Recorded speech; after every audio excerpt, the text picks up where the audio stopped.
Greetings all, it's Dr. Bankhead at the Struggle In, Thinking Out Loud. And the topic of this video is you get what you focus on. I know that in the past I've referred to the statement that you create your reality. And I think somewhere along the line I've expressed how you are a creator because you were created in the image of the creator, and that means that you're a creator as well. And so, as a creator, and as a self loving creator, you acknowledge your power as a creator, and you can intend what you decide to create in your life. And from there, you create your reality. But it is a matter of focus. You get what you focus on. In a prior interview, in a prior video, I spoke of how you might desire to have a business, but while your desire to start a business is strong, the thoughts that are paralyzing you are that there are reasons to fear taking that risk. And because you're focused on all of the negative things that could possibly happen and cause the business that you desire to fail, you don't even start.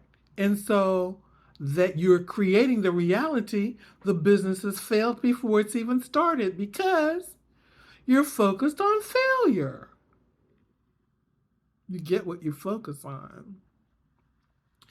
If instead of focusing on the failure, when a thought comes to you that suggests that the business might fail, you talk back to that thought and you say, well, we'll see.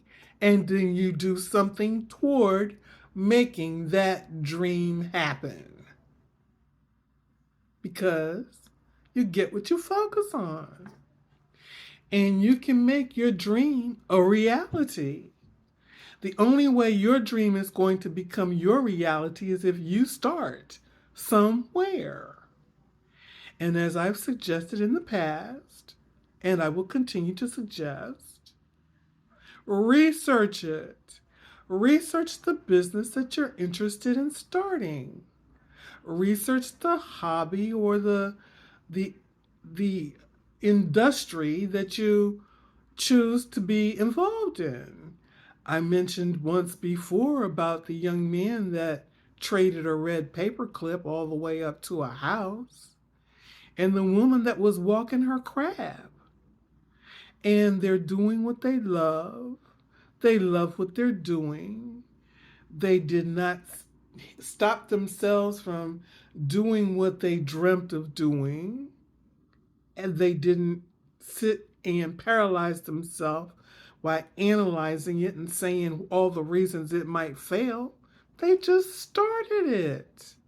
And little by little, they accomplished their goal. And that's how it's done. But you've got to get in the mindset that says, like the engine that could, I think I can, I think I can, I think I can. And little by little, it's like a little boy that was growing the carrot from the carrot seed. You water it, and you might not see anything, and then all of a sudden, one day, there it is. So, we have outlined many steps to get you toward being a victor in your life. Being grateful, expressing gratitude every day, often during the day. Grounding. I didn't go into grounding, but you can research that. We talked about the body, and we talked about what we eat and what we drink and what we wear and the frequency and the vibrations and why that's important to keep it strong. We talked about not interfacing with the fluoride. We talked about removing the plastics and the petroleum-based products from our lives. We mentioned nutrition. And all of these things, if you're able to do any of them, starting at least with one of them, and if you do anything at least 21 days in a row, you'll start a new habit. And all of these evidence your desire to love yourself, and you're proving to yourself just how much you love yourself. And you're reflecting on all of the things that you successfully did in your life. I mean, to say, there are many things that you probably have accomplished that you just negate because you're focused. Again, you get what you focus on. You're focusing on one thing and not looking at the whole picture. I could give you examples, but suffice it to say that you're responsible for yourself and you managed to get to this point, so you're doing pretty good. And it's always helpful to write down the thoughts that you have so that you can look at them and analyze them, critically think about them. So, for example, when I was in my marriage, and even though I never wanted to be a divorcee, I was miserable because of the DV that was taking place. And I was encouraged to do a list. And on that list, you write the pros, make 2 columns, pros and cons.